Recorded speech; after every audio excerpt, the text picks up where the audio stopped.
Okay. Before our next panel begins, we're going to hear from Paul Hickey.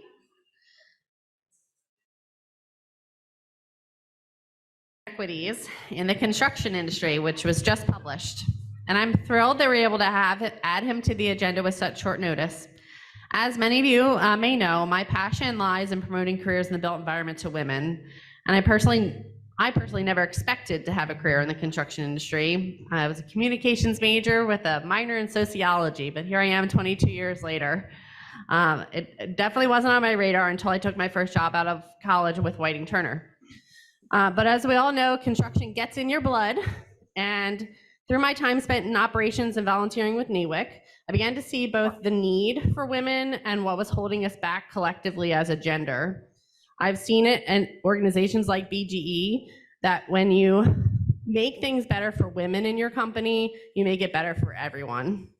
So when I read Paul's research, I was both giddy with not just the proof that women face inequities in the construction industry, but that there were concrete ways that companies can counteract those biases and be a place that women and everyone can thrive.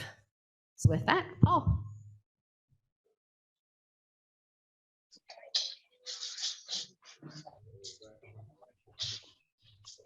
All right, thanks everybody. So, about gender diversity. So actually I'm a defense industry guy, grew up through a number of years in the industry. So construction is not my experience. Gender diversity certainly is not my background. But when I joined the project management program at University of Maryland, I'm going for a PhD.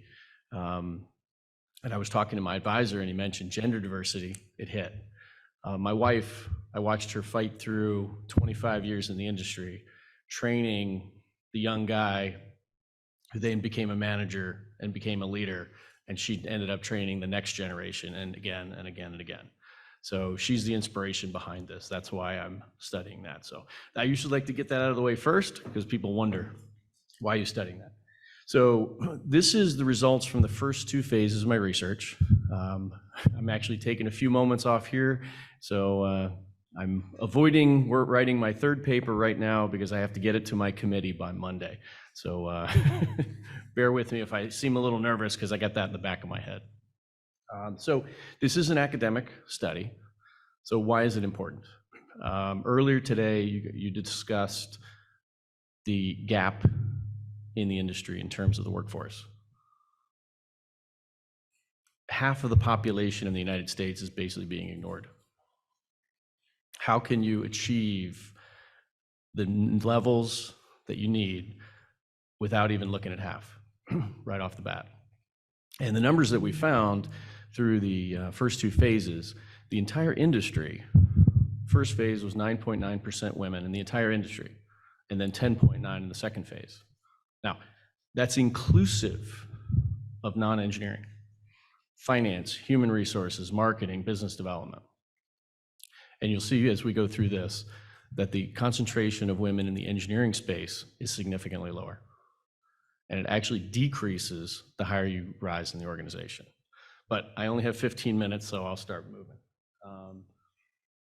Also, we talk about career paths in the second phase, which we'll touch on. And then the third phase that we're working on now, that I'm supposed to be writing up, we actually met with 20 women executives and conducted interviews to learn about their process and their career path and what they've experienced, good, bad, and different.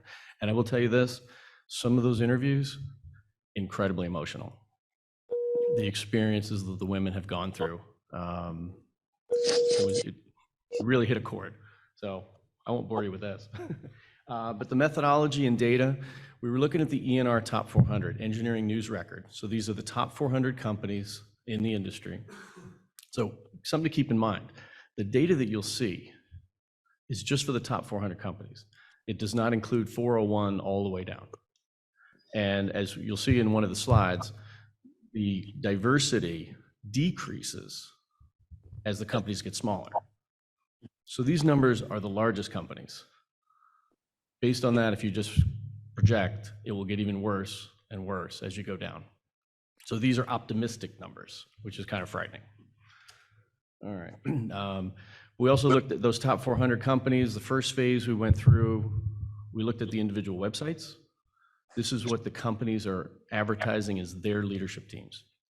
We're not making this, we're not making a determination on which companies. We're not making a determination on which of the companies that are largest. We're not making a determination on what their leadership teams are. This is what they're reporting. Second, LinkedIn profiles and analyze the growth. Okay, so phase one. This is state of practice. Sorry, I'm a walker. I tend to walk. Hopefully you guys can you guys hear me? Sure. I hate being stationary.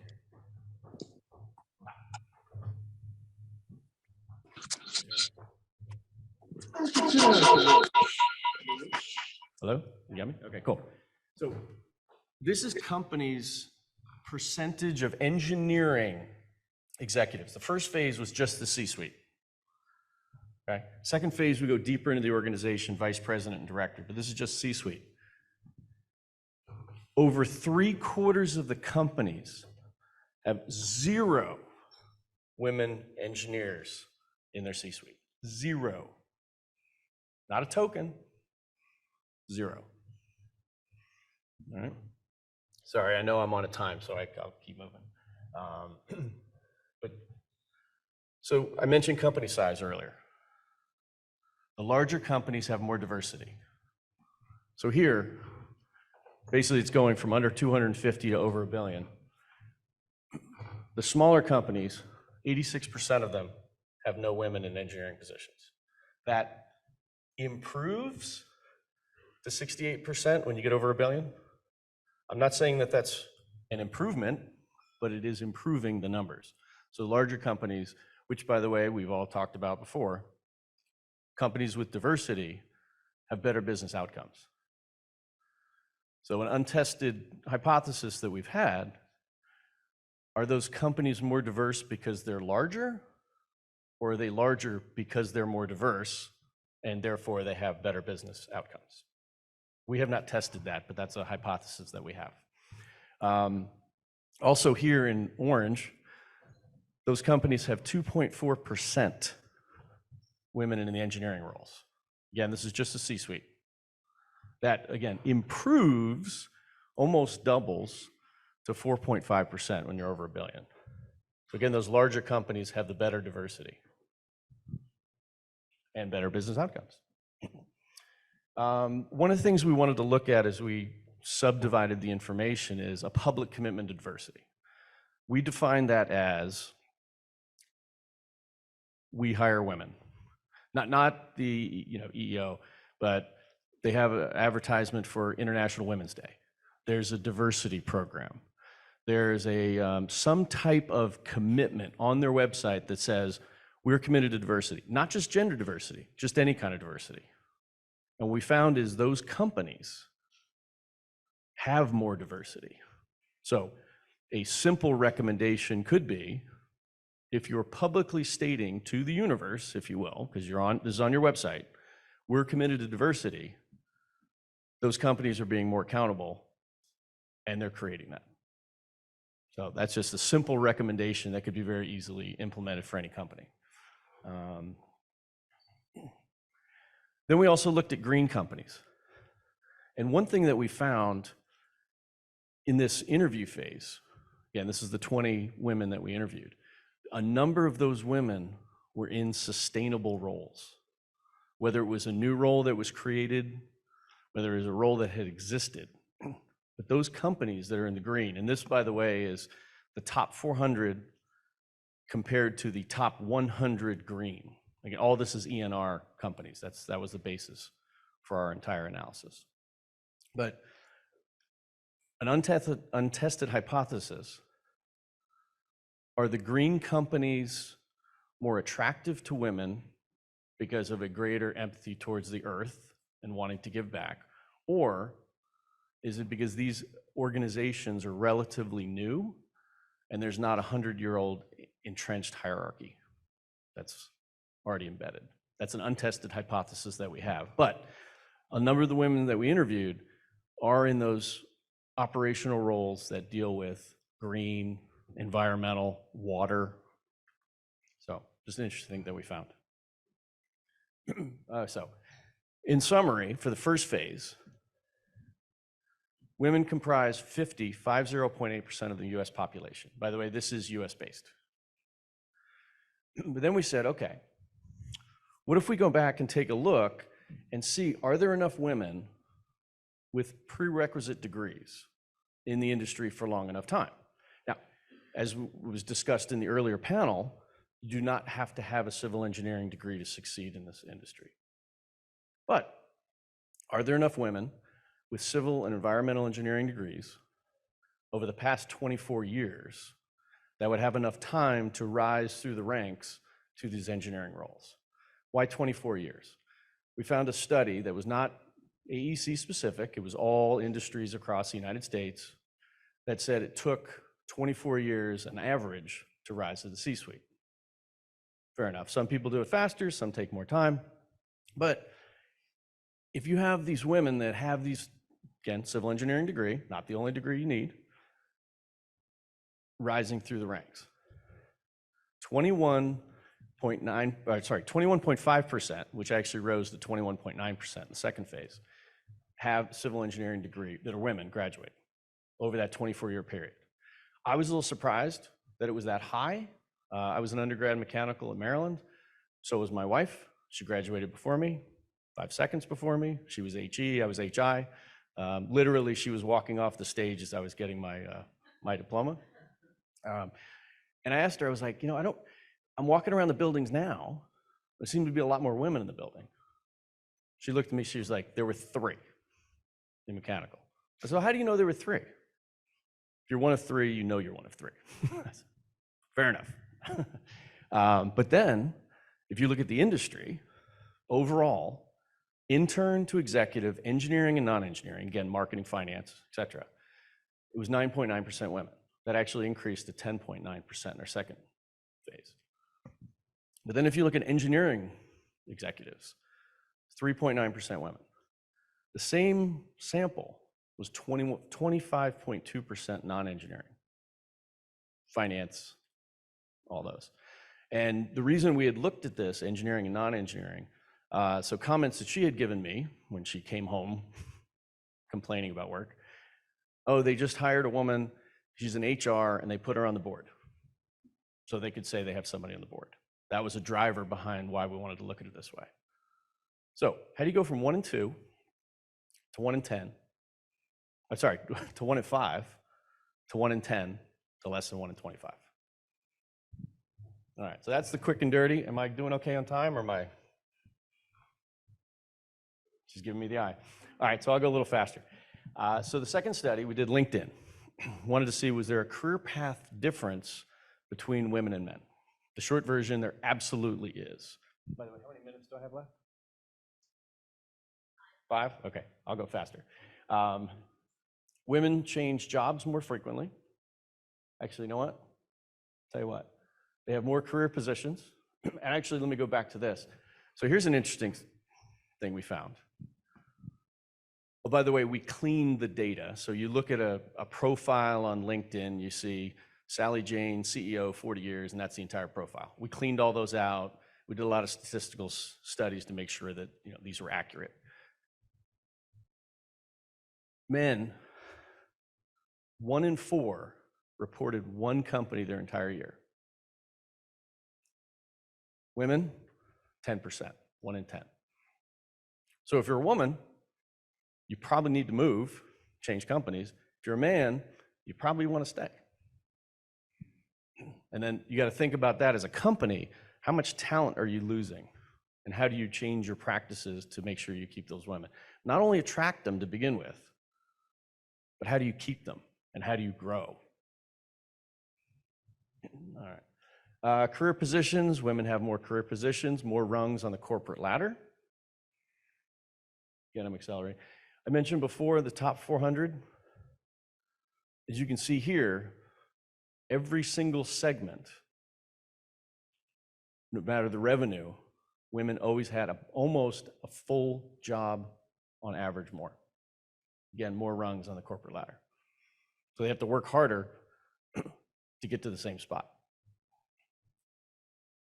Education, more than half of women and less than 1/3 of men have graduate degrees in this sample. By the way, this sample was 2,857, only 422 were women, which reinforces the fact that women are underrepresented. Network size, women have a 14% larger network. I'm accelerating to the last slide. So here we go. Women have 56% more companies they work for, 19% more titles, again, more rungs on the ladder, 73% more graduate degrees, again, more than half compared to less than 1/3. 14% larger networks, and yet, despite working for more companies, having more titles, having more education, assembling a larger network, 83% less represented. So, there you go. Thanks, hope I didn't do, sorry, when I get talking, I get talking.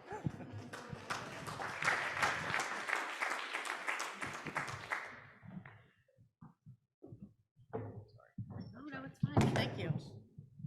That was years and years of research squished down to 15 minutes. But don't worry, you're going to get to ask him questions as he joins the panel. Yes, please. With that fresh on our brain, we're going to dive right into our DEI panel. I'm actually going to ask our board member, Mark Drury, to come up here to introduce our moderator, Dr. Montgomery.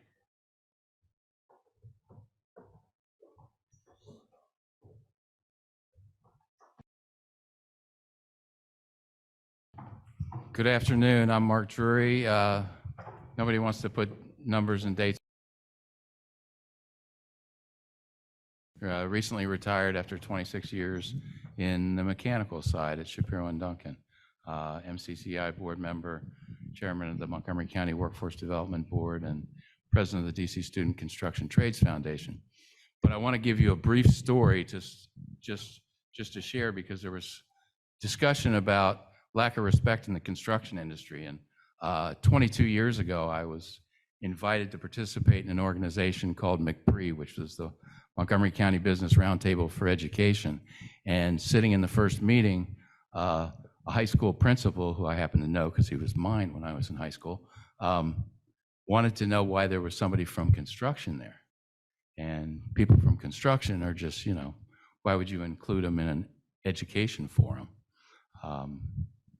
And before I could say anything, a gentleman named Chuck Sherman, who was an executive vice president for IBM, spoke up and he said, well, I can tell you one thing.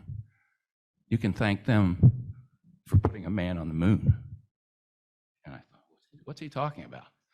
And he said, when President Kennedy got up in front of the nation and said, we will have a man on the moon before the end of this decade, and that was in 1961, the engineers and the leadership at NASA said, oh shit, what did he say? And they turned to IBM, who was their #1 consultant, and they asked IBM, how are we going to do this? And IBM put their heads together and they said, we need to find an industry that takes a big, hairy, audacious goal with a limited time frame and breaks it down into all the components that it takes to achieve that goal, and then gets it done. And they looked at construction, and they looked at the Gantt chart, and they looked at the Hoover Dam and the Empire State Building, and they ended up writing basically the curriculum for construction management and project management. And that was what entered into higher education in the early 70s, was what IBM wrote for NASA in the 60s, and what put a man on the moon. So, but I'm not here to tell you that. I'm here to introduce this panel, and I'm going to start out with our moderator. What's her name? Estelle Marie-Montgomery, who I've known for the past almost a year and a half now. Sort of fate brought us together, and when I met her, first thing she was telling me about this resilience hub she was building, this dream down in Deanwood in Northeast in Ward 7. And I'm a workforce development person. I'm a career-based education person. And so our minds work well together, and we've collaborated on a couple different projects very successfully, developing workforce in construction. But Estelle Marie is an executive level strategic business operations leader who wears many professional hats. And she's a specialist in the areas of global leadership development, organizational optimization, transformation and formation, cross-cultural effectiveness, and diversity, equity, inclusion, and belonging. And as a DEIB practitioner, in collaboration, she works with New Point Strategies. She's worked at various educational institutions and organizations to tackle DEIB challenges by defining pathways to enable effective DEIB strategies and cultural transformation initiatives. So, Dr. Montgomery, I'll give you the microphone. Thank you.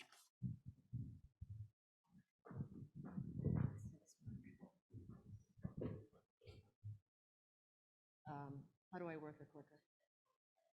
The forward, okay, thank you. All right, so good afternoon, everyone. We have the pleasure of wrapping everything up and, energizing the room. Are you all ready for it? Okay, all right, okay, great. Before I let the panelists introduce themselves, I wanted to give a little story, and it has to do with my oldest daughter. My oldest daughter is a first-year PhD student at Stanford at the Aeroastro Engineering Department. Impressive, right? Yeah. So when she was 5 years old, she announced to me that she will be the first human being on Mars.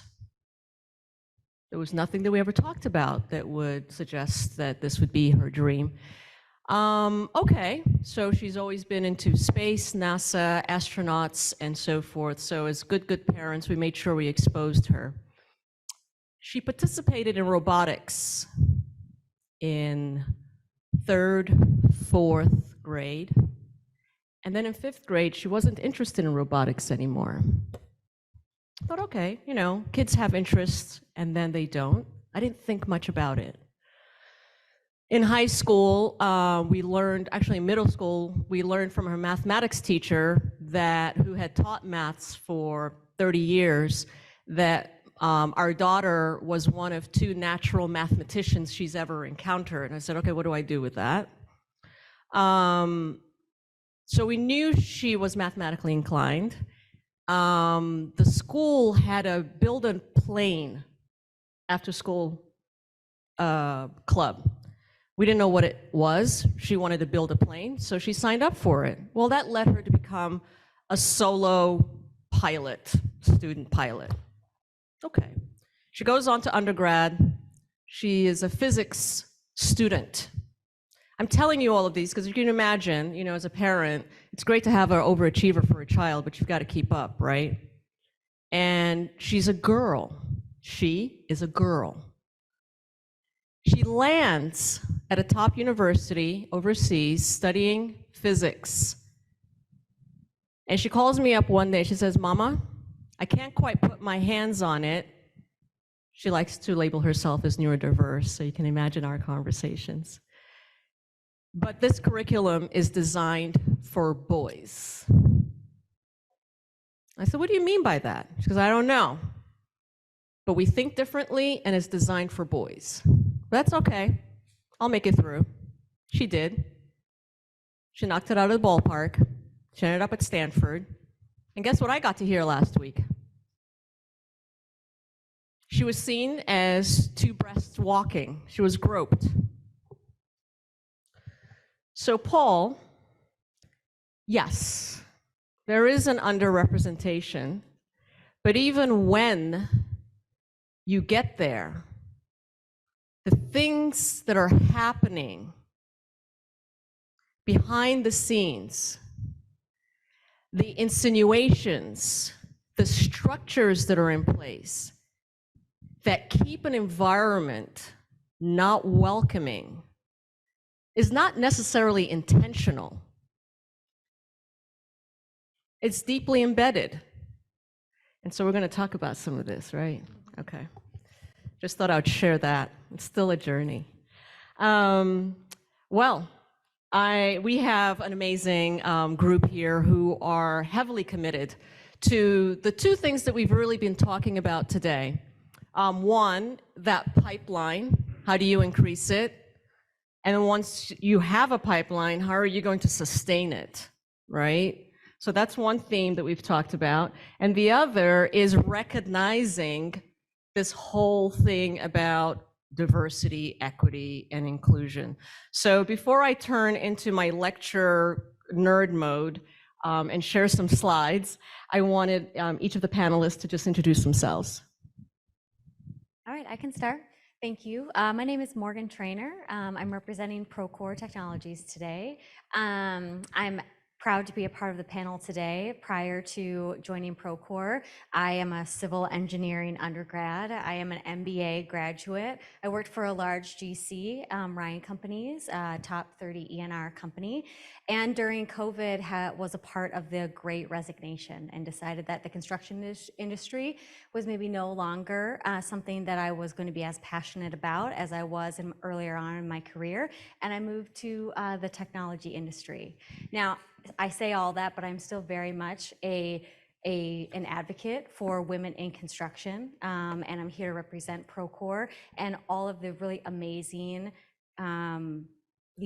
pieces that we're doing in the industry, not with just technology, but how we're helping to build through Habitat for Humanity, how we're helping to mentor through ACE mentorships, and how we're connecting with the local schools to ensure that our graduating students are technology proficient.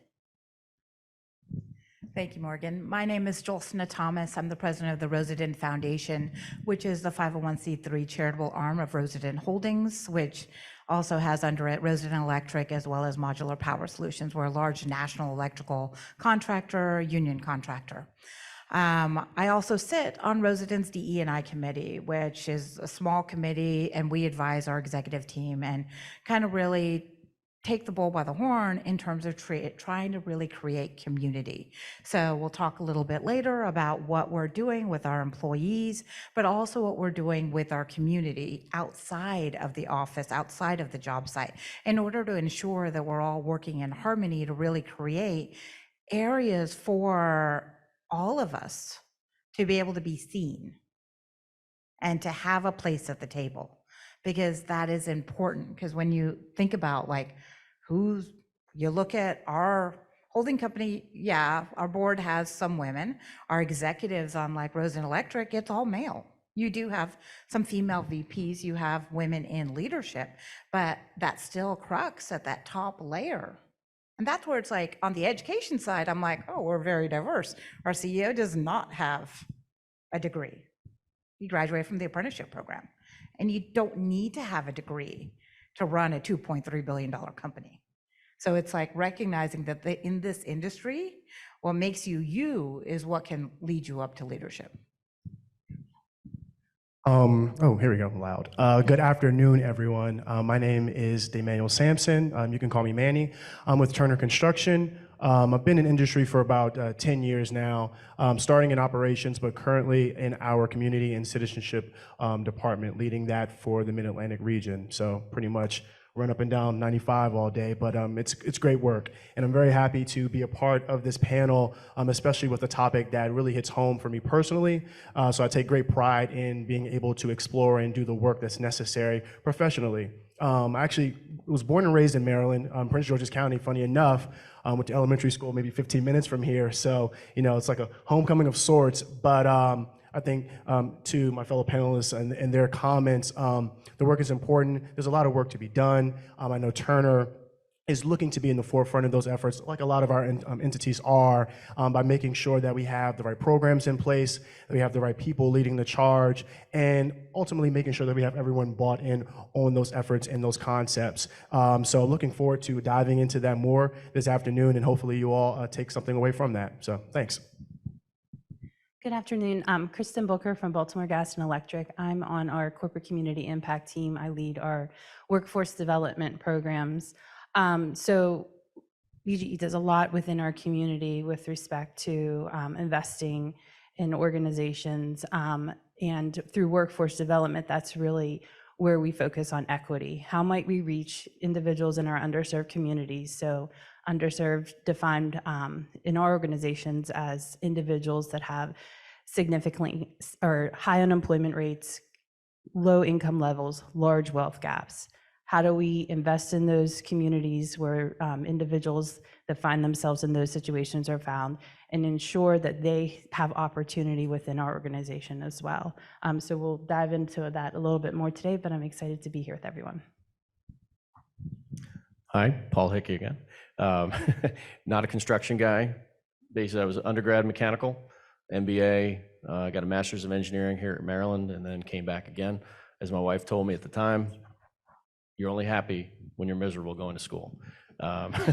As far as my career went, pretty much progressed through the the corporate ranks, if you will. Within large corporations, effectively, I was CEO of a 60, CEO of 100, and CFO of a $200 million unit, so I can call BS on the other side of the table, because that's the stuff I was trying to pull on that end. And now I'm really excited that our research is getting out there, and really do not want this to be a PhD that sits on a shelf.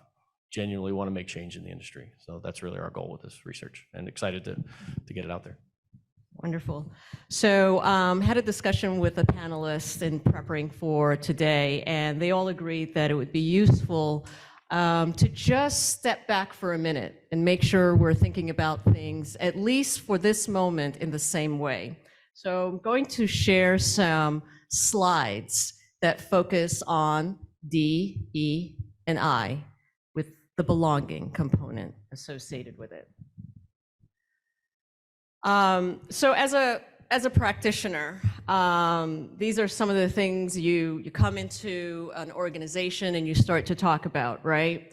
So actually, this is very awkward, so I'll take one of those. Thank you. All right, so you're talking about diversity, equity, and inclusion. What is that really? And I should mention, by the way, my PhD is in the neurosciences, so all about the neural networks that are laid, all of the impressions that are made, and how that also, more than you know, leads your behavior and thoughts about the world around you. So in the context of DEI, you have history to consider, you have culture to consider, and you have that individual. There's an intersectionality in all of that. So as I stand here in front of you, each one of you have your own very separate perception about who I may be as a person, based on your own personal experience about someone like myself, perhaps, right? So, and what you may think is my history may not be my history, right? What you may think is my cultural background may be not as complete as you may imagine, right? And based on the introduction that Mark just gave, you have an idea about me as an individual. Could be right, could be wrong. That entity shows up in the professional setting. And in that professional setting, that entity, I'm going to call myself an entity, is trying to build trust or convey trust.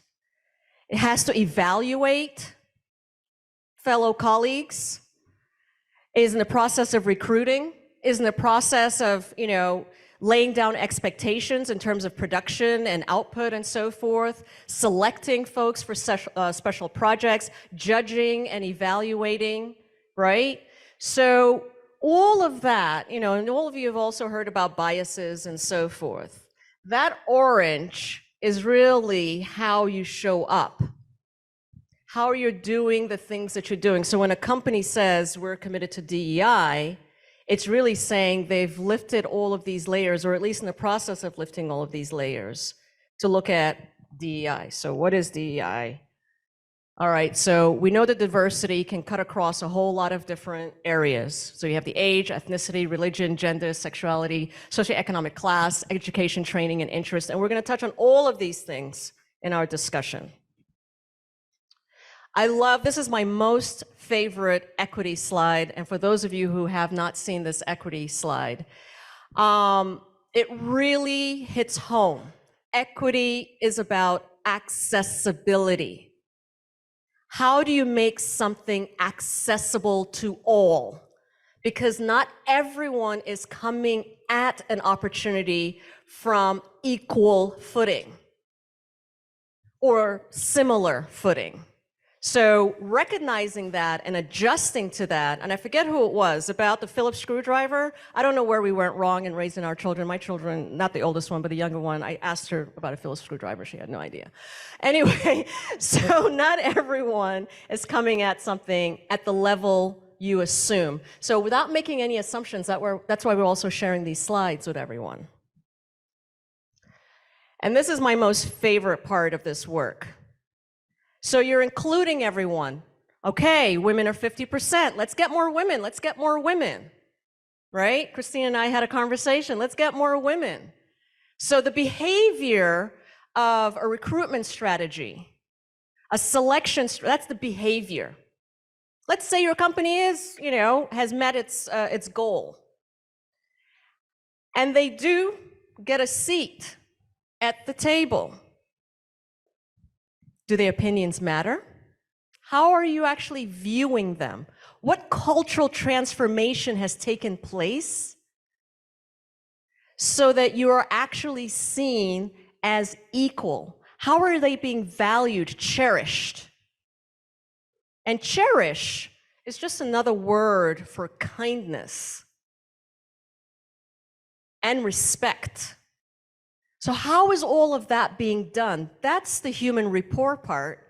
That's the part where we all have to recognize our biases when we can and accept that we can't recognize our unconscious biases, that's why they're unconscious, but have the willingness to talk about it and have difficult conversations about this topic, because that's the only way an environment will become welcoming to women, recognize the value of each individual. So with that, I want to turn this off. How do I turn it off? There we go. Okay. All right. So each of your companies are doing amazing things. And so we're first going to start with a topic of the implementation of DEI-B. Okay. It is the buzzword these days, right? Everyone has to have a DEI-B statement, and I think sometimes the work in progress is not as appreciated. Why do you feel that your organizations are not just holding up a flag? What is sustainable about the DEI-B initiatives that are taking place in your companies so that 10 years from now, it is actually part of the DNA of the company? I can go ahead and start with that. Thanks for that intro and the education that we got there. One thing that I think we at Procore are doing an extremely great job at doing is we are educating our teams on where we're lacking. So we are not just glossing over the fact that we have goals, and we're not just doing unconscious bias, but we're coming back to the team and we're saying our representation is lacking on our team. And it's us as managers and as hiring managers to make sure that we are being authentic in how we are going to tackle this misrepresentation. So we had our sales engineering global offsite 2 weeks ago. We did unconscious bias for everyone. And then we reported our data and we compared our team, which is largely just a lack of women in leadership and a very large misrepresentation of people of color amongst our 100+ folks. And what we said is, these are underwhelming and they're not even at Procore standards. We are far below where even Procore as a company is. So our group is not representative of Procore's goals in general. And so we're not only going to do training, but we are going to be thoughtful about the way that we recruit. And we're going to be thoughtful about the way that we promote. And just facing that reality and admitting that as managers, we are not We are not creating a team that is inclusive and that is as belonging as it needs to be is step one or maybe step 5, but there are a lot of steps to go in order to get to where we need to be. And we have said to our teammates that we're committed to taking those steps. One very practical step, and this sounds so silly, but when you think of a job description, and we talked about looking at resumes and job descriptions, you usually just ask someone for what was the job description that we used last time we hired this role, and then you just like rinse and repeat it. Our HR department is reviewing those job descriptions, and they're finding that our job descriptions have been written to a very masculine tone. And the words that we're using, not just like the requirements or what the job expectations are, but just the words that we're using to describe the role can immediately make something off-putting to a female or a person of color. And so our HR group is reviewing those. They got back to me. They made one change. They said, this is a very masculine word. We'd like to change it from this to this. And then we published it.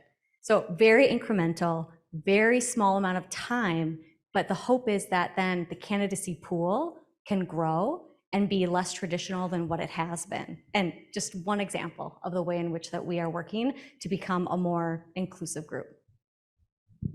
If I may. So I remember, and I'm sure a lot of people in this room remember, what year are we in, 2022, so 2 years ago, almost 3, a lot of things happening in our world outside of our construction space. And I remember at that point in my career, and specifically in spring 2020, outside of just COVID, a lot of civil unrest in our immediate area. And I think that was, at least from what I've seen, a lot of an indicator for some folks. So something that they can see and is tangible and saying, wow, I may have heard something, but like I see something. And I know that for us internally, like for us, it started at the top. And I think that was something that was more than just a flag being raised. It was our president and CEO, Peter Davern, getting on regular calls with the 8,000 plus employees on a weekly basis, acknowledging the realities of our world and connecting that tie to our industry and the work that we do every single day. It was a mirror of sorts, helping us realize that it's important to not only be great builders, but understand and respect the communities in which we live, work, and build. So it started with acknowledgement from the top. So that was more than a flag to me. And then at that point, we started to incorporate this concept of courageous conversations. I was actually having a conversation with someone in this room about that. And that was the next step in that process, more than a flag to me. And what that did was open the door for conversation amongst our people, both people who may feel what's going on in realities of the world, but also people who may be sitting on the opposite side of that aisle who don't understand how to process what they're seeing, or don't know how to have those conversations with their colleagues who are going through something, or those folks who may have a question but don't know who to ask. It was a great indicator that we were looking at this from a global perspective and taking care of the people who are feeling it, but also making sure that we take care of the people who are looking to better understand it, who may not be going through that on a day-to-day basis. And then we took that a step further, and that was an indicator that this was just not a moment in time, where we eventually built a program of building a better workplace, where we encompassed those courageous conversations. We took in unconscious bias training, and we've made it a standard. So every single year, our individuals have to go through that training to make sure that they stay in front of an ever-developing reality of our world, because things change all the time. And in that effort, in doing that, we have cemented what I believe is our president and CEO's directive of wanting to be a leader, not only in building, but a leader in changing the way we are looked at as people within this industry. We are fed by the people that go in and put work in place and the people that manage those teams, but we have to take care of the people as a whole. And I think that over the course of these past 2 or 3 years, we've been trying to establish that rhetoric across the board by starting with simple conversations and having the space for people to ask why, or what is this, or what does this mean, to the point where we have training to the point we are creating a programming and trainings for other folks that building a better workplace is actually a program that we have actually worked with some of our colleagues and clientele to give over to their groups to implement no strings attached, free of charge, because it means a lot to the people who are involved. And we feel as though that builds a better environment that leads to more inclusive spaces and ultimately hopefully lead to a better sense of belonging for the people who call Turner home for work. And I'll say for BGE, so BGE is it's the oldest gas utility in the United States, over 200 years old, a very long history and culture that's been established over those 200 years. And, you know, like my co-panelists have said, it starts at the top, but that's just the tipping point, right?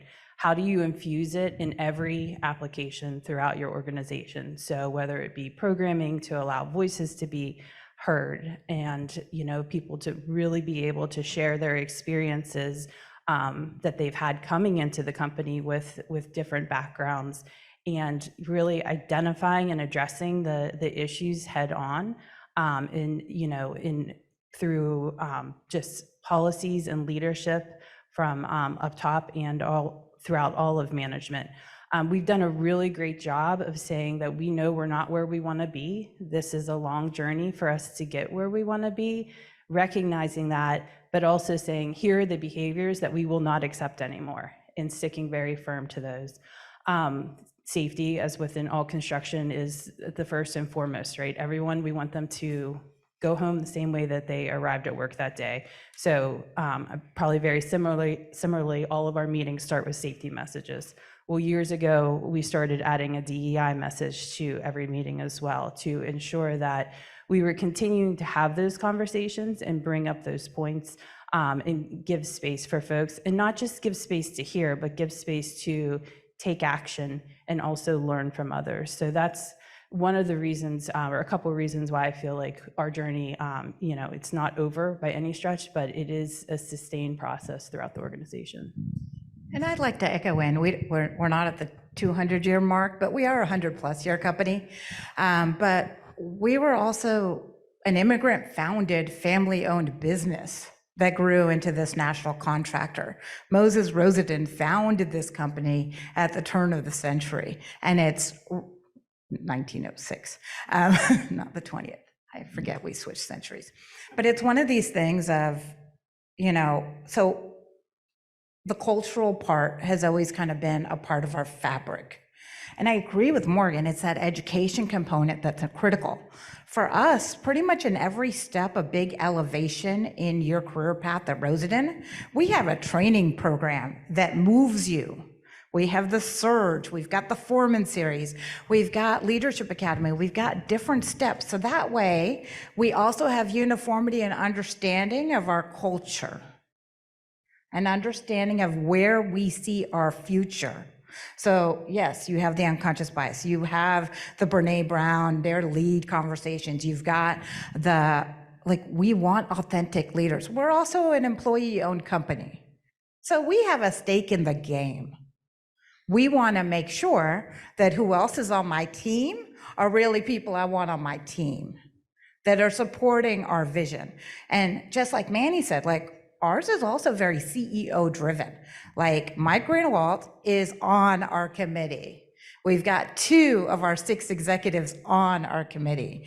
And that's where you've got buy-in from the top, you've got buy-in from the bottom. From us, it was about, this is our culture, this is who we are, and we want people like us. Not your Title VII demographic information, but people who inherently belong, who want to see change and innovation, that recognize that it's important to be your true self, not the facade, but your true self. Because when you're honest, you now know, I know what Manny's top talents are. I know what Morgan's top talents are. Okay, this may clash, but we bring in Estelle Marie, and then she's got that component, and then we've got this successful team that's going to be able to do amazing things. But we also create spaces for our employees, and I'm sure all of us have employee resource groups. Like our longest and the largest and the longest history is our We Lead. It's our women's group. We also have our BIPOC, our Black, Indigenous, people of color. We also have our Pride and Proud. We have spaces where HR is not invited. They're not. It's for people to be able to brainstorm or vent, or if they're having an issue, like, it's a safe space you can talk. And if you need ideas, you need ways to move forward, you can find that there. If you want us to take it to the next level and to take it up the management chain, we will. But we don't affirmatively do that. That's not my job. I'm here to be a listener. We believe in that culture of care. Anybody that's got that sticker on their hard hat, and we're big on stickers. I don't know about y'all, but construction, we love our stickers. We got like a red, white, and blue for our veterans. We got our rainbow for the LGBT. We've got our skin tones for our BIPOC. We really like our stickers. And the good thing about the stickers is also it's visibility. It identifies that I may not belong to this, but I am an ally to this. And when you have that embracing culture of belonging, you create change. But I mean, it's a journey. It's like, we have this issue with HR's like, oh, because, everyone puts your name on the top of your hard hat so everybody knows you are. So, if there's an accident, people know who to call. Well, we had someone going through transition. And their legal name was not the name, it was still their dead name. And HR was like, you still have to use that name because it's your legal document. And we're like, no, you don't. And I mean, the reason behind HRs is they didn't want those bad nicknames that people give for each other on the hard hat. And it's like, okay, I see where you're coming from, but this is different. Especially in a safety situation, you want to make sure that people know who they're calling to. And that they are able to acknowledge. And, it's also like the little things of like, back in the day, all your template letters was, dear gentlemen. It's like, okay, those are things you find and you change. But it takes time to make all those changes, and we have to give ourselves grace to recognize this is not an overnight transformation. We're not just all brainwashed. We do require with everybody's performance appraisal that they do go unconscious bias training. Like, there are ways that you can systematically make sure people get some education, because maybe some people don't want to move up the management chain. So then they're not having those additional trainings. But this is a way you can standardize it across the board. So I think it's, we're all just, if you have a true culture that cares about its employees, you're going to make the transformative changes to make sure that everyone feels welcome there. And the people that shouldn't be there will quickly leave, because if they want a different type of environment, they should go find that right place for them. But we also incorporated in our stop work card, which is a card that's given to every single employee, craft, office, everybody, that lets you shut down a job site. And we incorporated our zero tolerance to bullying, hazing, and harassment into that card. So now you have empowered all of your workers to stand up, whether it's happening against me, it's happening against Manny, it's happening against Morgan, who's on a different craft, on a different team, and I see it, and I'm like, dude, that's wrong. I have the ability to impact somebody's money. How do you make change? You impact their ability to get paid. Like the DPR woman earlier, it's like, they don't believe in that, we don't need to hire them anymore. That's how you make people change that don't want to change. You impact their paycheck and their pocketbook. Yeah, and training is fantastic. I'm totally on board with that. One thing that I've seen in my experience is that an important topic, diversity, sexual harassment, security, devolves into a once a year, I have to watch a video and I have to answer 10 questions and make sure that I get 80%. And then wink, wink, the first person that finishes it runs around the office and hands everybody the answers. So we can make sure we check off the box, HR will be off our back, and we're compliant as a company. So how do you change that, and how do you deepen the training beyond that requirement such that it becomes a daily routine and a daily expectation? And then also with formalizing, you mentioned the formalizing of a program. It was interesting in the interviews that we've just conducted, again, going back to my third phase of research, a number of women were concerned that if you formalize this as a program, all of a sudden it becomes tokenism and, oh, well, Paul, you only got that job because you are X. So the concern was that if you make that as a program, then it causes that negative backlash. So how do you prevent that? And I think that goes along with really embedding it into your culture. So I want to save enough time for the pipeline discussion, but I'm going to throw a few things out, and I don't have to, not each of you have to respond to all of the things I'm going to throw out, and so just speak to what resonates to you, okay? And this is real examples coming from organizations. I've been in an organization for 20 plus years, says the white male. I don't feel respected.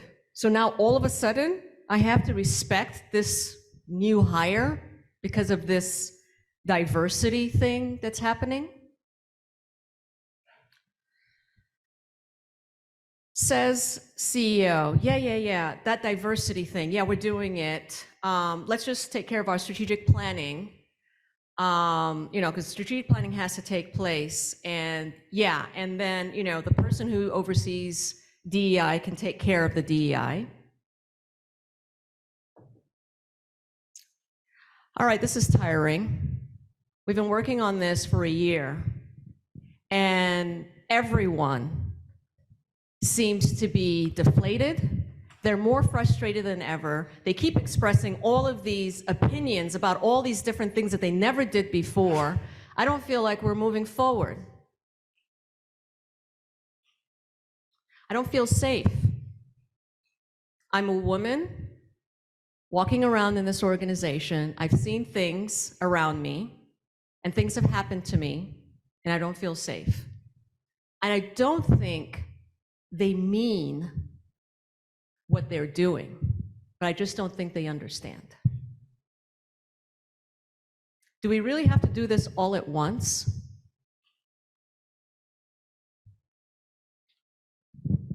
All right, I'm on.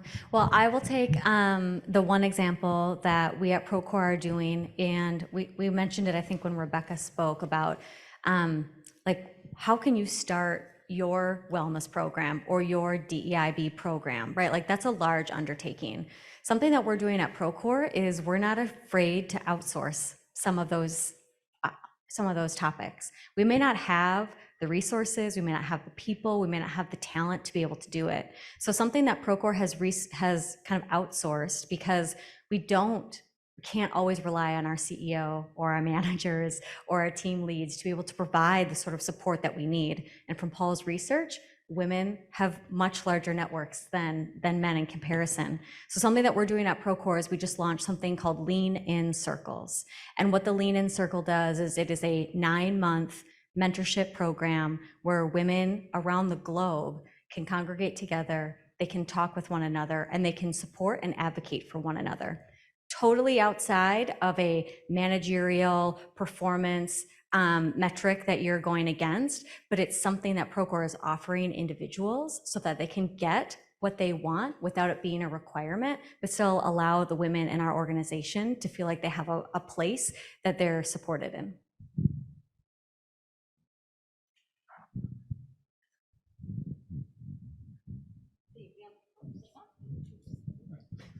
The examples that you read, my first reaction was those are organizations that are very young or not really on their DEIB journey yet, right? When you look at strategic planning and DEI, those should not be separate things, right? It should be infused throughout what you're doing in your organization.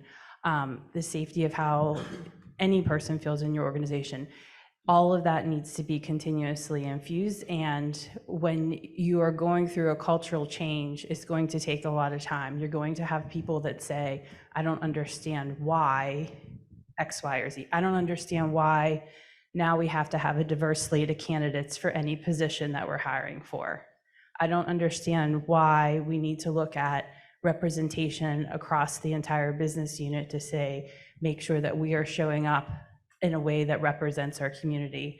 And that takes time and continuous just messaging and working with your organization and within the organization to continue to build, I guess, that DEIB muscle, so that throughout that journey, folks can begin to understand and see why that it's important and what value it brings to your organization. I just want to mention, you all represent companies that are busy doing the work. These examples come from very well-established companies that have been around for a while and have been on a DEI journey, and you still get to hear those. Well, I'm going to jump on the one where I don't feel safe. I can't say that I've never felt that at a job, and I may never feel that at a job, as a guy, as a man.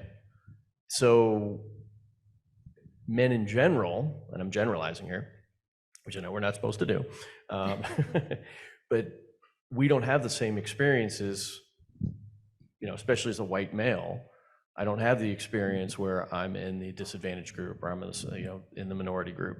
So how do I get those experiences? Not that I want to get the experience, but get that understanding and that empathy and be able to understand, your journey. And I'll say, going through this process through my dissertation, I found myself reflecting about some of the behaviors that I've projected throughout my career, and it really has me re-examining that. So I don't know the answer to this, but how do you get the majority group to reflect upon themselves and try to really empathize with the other groups? Paul, Jolsna, what did you want to say? Well, I just had one thing, and it kind of triggered from what Paul had said. So, one of our first meetings as a DEI group was like literally about, okay, the Porta-Johns. What are we going to do about that? We're a sub. We're not responsible for the Porta-Johns. So we're going to go back to our generals and be like, you need to take care of this. And those that don't, okay, we're going to start allocating budget to either get our own or have paint brought in so we can remove the things that are written in the Porta-Johns. That's just a tangible, practical of I don't feel safe issue that we have. We have that all around this country. I know another issue we had a noose on a job site. And working with our GC, we put out a bounty for, any information about it, because unfortunately there were no cameras there. It's like we made sure the GC remedied that real quick, because it happened on a scissor lift where one of our African-American electricians operated. So it's like, for us, you're hitting us to the core. You're making our people feel unsafe. And then we as a company, we're going to go bomb a bear on you, because that's what the response should be. It shouldn't be this, okay, yeah, and I agree wholeheartedly. I mean, it has to be in the fabric of your strategic planning. Because, and it's all about, I guess at the end of the day, it all is about your core values. Right. Ours are we care, we share, we listen, we excel, and we innovate. And that's what drives us as a company.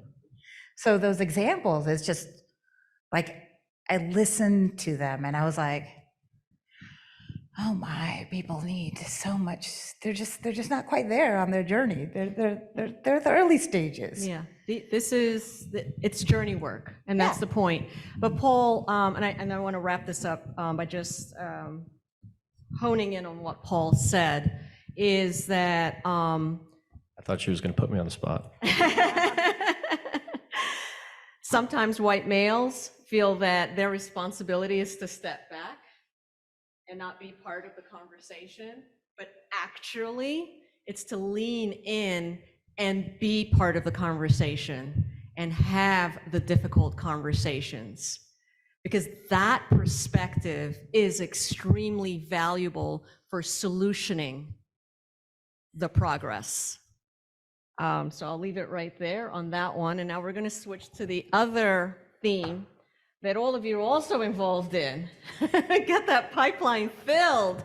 So I wear another hat where Mark, when he did his introduction, I oversee a community-based organization in Northeast DC, and we're going to be standing up the first resilience hub in DC. And the cornerstone of programming is workforce development.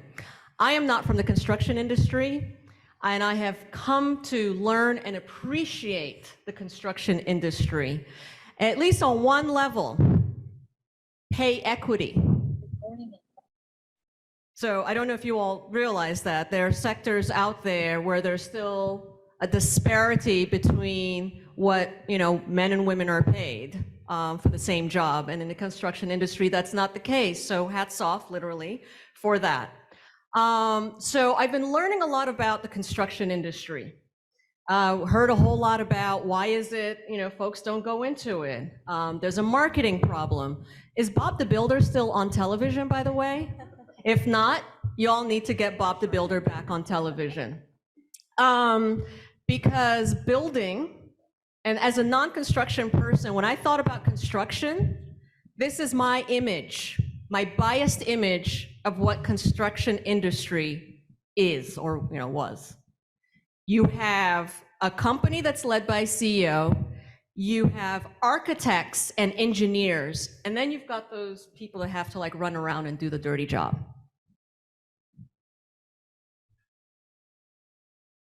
Okay?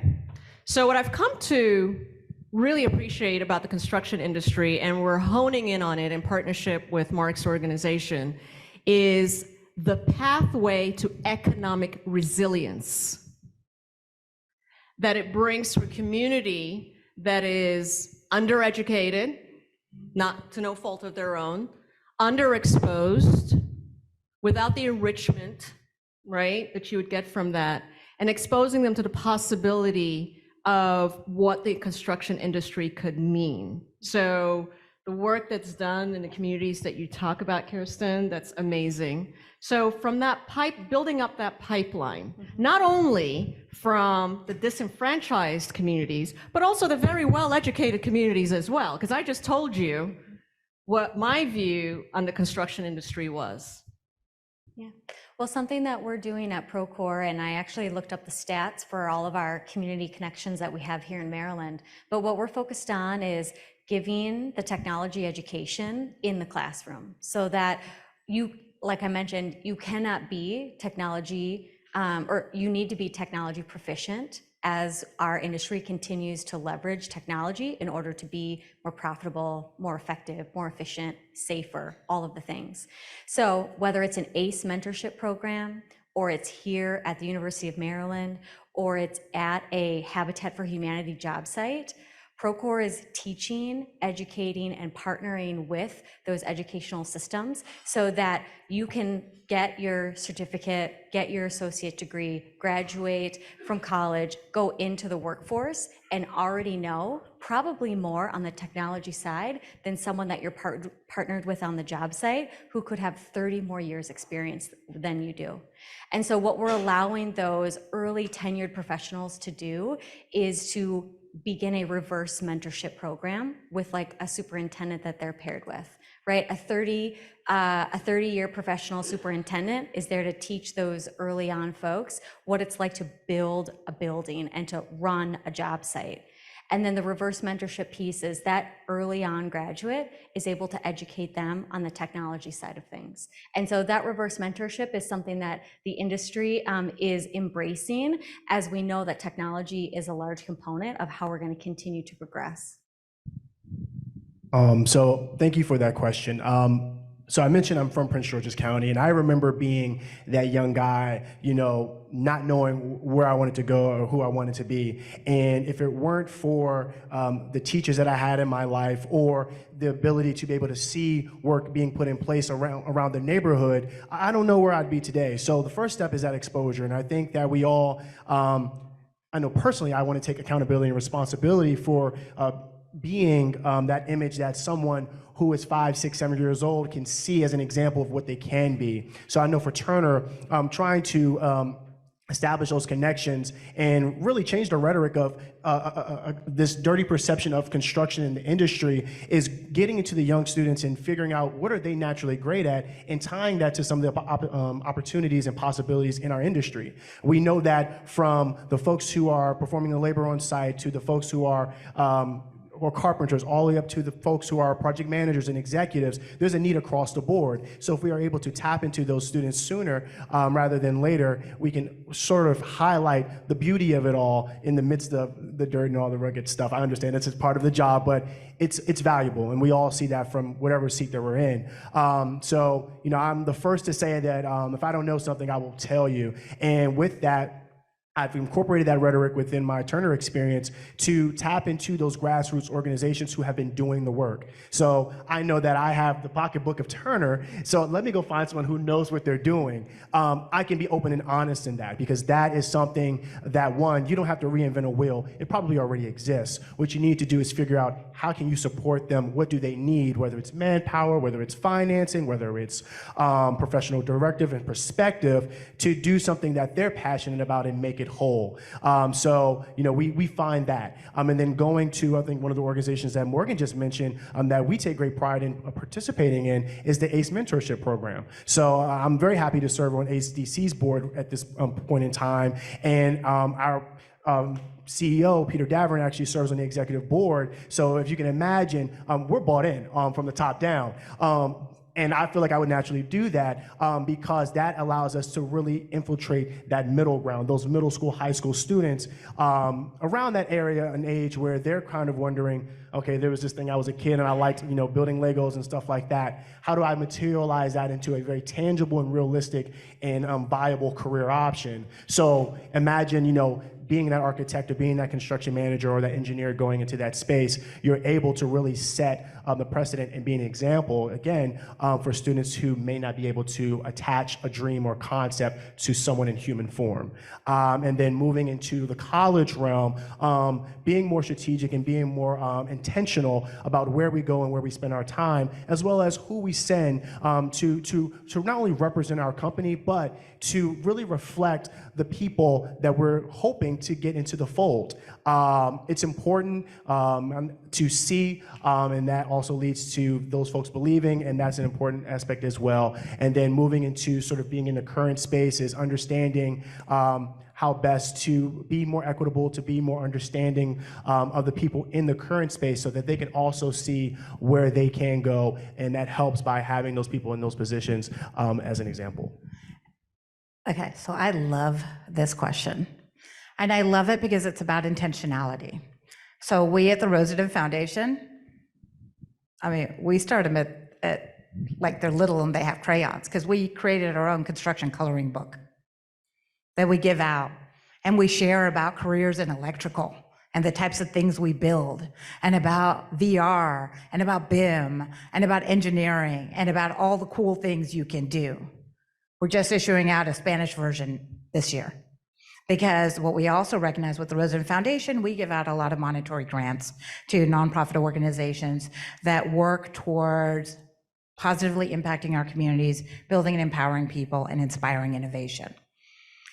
And when we went around and met with the nonprofits that we're supporting, it's significant percentages of their clients are Spanish speaking. So we have to make sure, one, first and foremost, the materials are in languages that people can understand and they can grow with.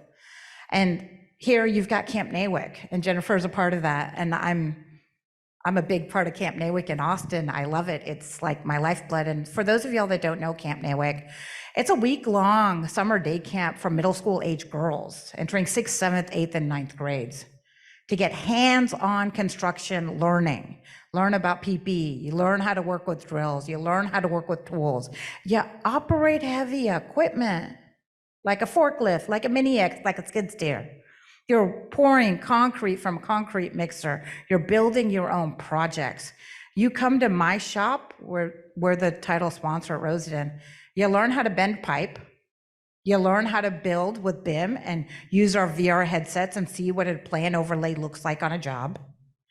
You also learn how to strip wire and crimp it and build and wire your own lamp that you get to take home with you. And as we all know in construction, this isn't an independent job. You got to work in teams. So all of our campers are then broken up into small groups and they build dog houses. They learn how to build a subfloor. They learn how to build their walls. They learn how to do their roof. They learn how to paint it.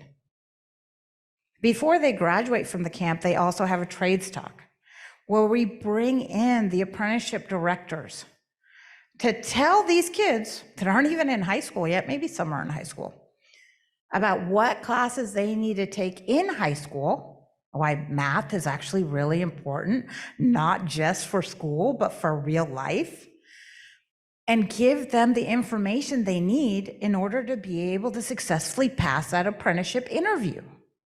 We also bring in the ACC, our community college, and its construction technology program. So that way our kids know what options are available for them.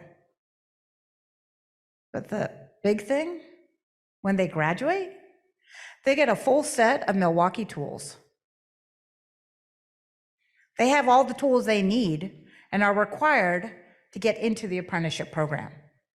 So now you've taken away the blocks that are preventing them from getting into the industry. You've given them the tools, you've given them the knowledge, but more importantly, especially for Camp Nawick, is all the instructors are female. Majority of the volunteers are female. They see that women do this build. You're not going to go into something if you don't see them. In our pre-talk, we talked about, you go to panels, you didn't really see people that look like us on these panels.